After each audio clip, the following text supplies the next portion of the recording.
बहुत अच्छा। तो क्या है,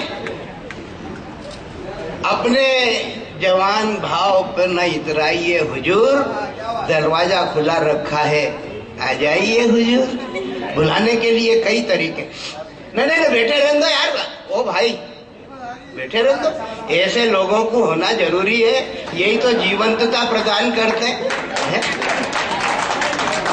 ये अगर नहीं हो गए तो इस देश की ऊर्जा, इस देश की चेतना को जीने का काम कौन करेगा? ये जवानी है। अब आप देख लो, ये यहाँ पर जवानी है और जापान में सुनामी है। इधर जवानी उधर सुनामी चल रही है। अपना अपना काम दोनों बता रहे हैं। भले ही निर्माण नहीं हो रहा है तो विध्वंस तो हो ही रहा है। जब तक विध्वंस नहीं होगा तब तक निर्माण कहाँ से हो जाएगा? मैं छठी क्लास में पढ़ता था साहब, सर गणित का पीरियड था, मास्टर जी आए और बोले माइनस माइनस प्लस होते हैं। मैंने क्या पागल हो गया है क्या मास्टर? बोले तू हिंदी में पढ़, तू हिंदी में पढ़। तो मैंने हिंदी में पढ़ा, उसमें लिखा था कि ऋण ऋण मिलके धन होते हैं। बात समझ में आ गई। कोई पत्नी, गिरधर जी, कोई पत्नी अपने पति से घूंघट निकालती है क्या? और कोई बेटी अपने बाप से नहीं निकालती। लेकिन पिता और पति साथ में आ जाए तो निकाल लेती है ना। अब हुए कि नहीं माइनस माइनस प्लस?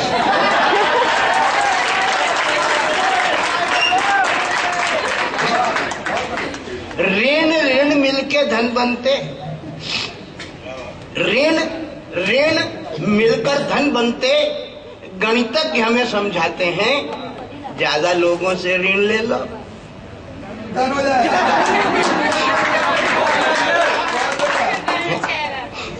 ऋण ऋण मिलके धन बनते। गणितज्ञ हमें समझाते हैं ज्यादा लोगों से ऋण ले लो, ऋणी धनी बन जाते हैं।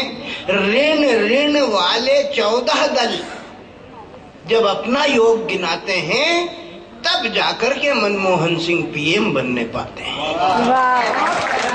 ऋण ऋण वाले 14 दल जब अपना योग गिनाते हैं तब जाकर के मनमोहन सिंह पीएम बनने पाते हैं। तब हमको लगता है ऋण ऋण मिलके धन बन जाते हैं। अब करुणानिधि से हमने कहा कि भैया क्या है, तो बोले राम हुए।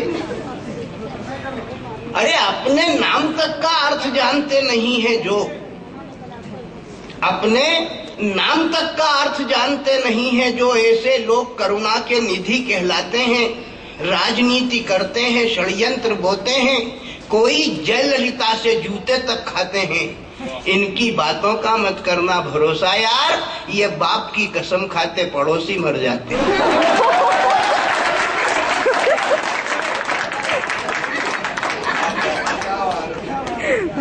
ये असली कहावत कानपुर की जी है। तो ये निकल करके आती बात। वैलेंटाइन डे आ गया, ऐसे ही एक वो नया त्योहार सृजित हो गया 11 सितंबर, लादेन एकादशी। वो 11 सितंबर को उन्हें अमेरिका पर बम फोड़ दिया, टावर गिरा दिया। लादेन एकादशी, इधर वैलेंटाइन डे आ गया। हम अपने जीवन को कैसे जिए? कविता का शीर्षक है प्रेम पत्र। 14वीं के चांद हो या आफताब हो, जो भी हो तुम खुदा की कसम लाजवाब हो। मेरे सपनों की रानी कब आएगी तू, बीती जाए जिंदगानी कब आएगी तू, आजा। 14वीं के चांद हो या आफताब हो, जो भी हो तुम खुदा की कसम लाजवाब हो। मेरे सपनों की रानी कब आएगी तू, बीती जाए जिंदगानी कब आएगी तू, आजा आ भी जा। ऐसा एक प्रेम पत्र लड़की के बजाय उसके बाप को मिला। ऐसा एक प्रेम पत्र लड़की के बजाय उसके बाप को मिला। और सच मानिए भाई साहब, उस शरीफ आदमी का दिल बहुत जला, लेकिन उस शरीफ आदमी ने भी कमाल किया। उसी पत्र में 2 पंक्तियां लिखी और निर्देशित पते पर डाल दिया। पंक्तियां थी कि जरा सामने तो आओ, छलिए, ये छिप छिप छलने में क्या राज है। और यूं छिप ना सकेगा बेईमान तू मेरी आत्मा की। ये तुम्हारा जनरल नॉलेज ठीक है।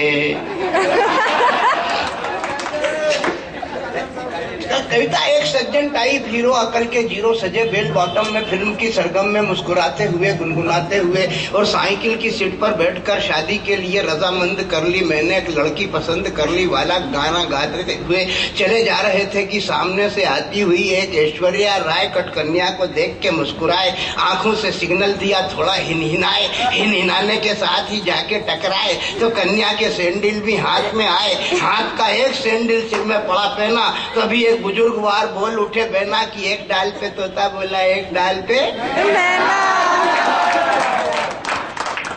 आगे मुझको क्या कहना? बहुत कुछ कहना सुनोगे?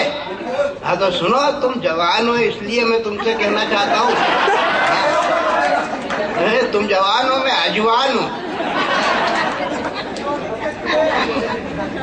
शब्द अपनी अर्थवत्ता देख बेटा, ऐसा है कि आज से 20 साल पहले मैं अपने पिता के पिता को बाबा कहता था।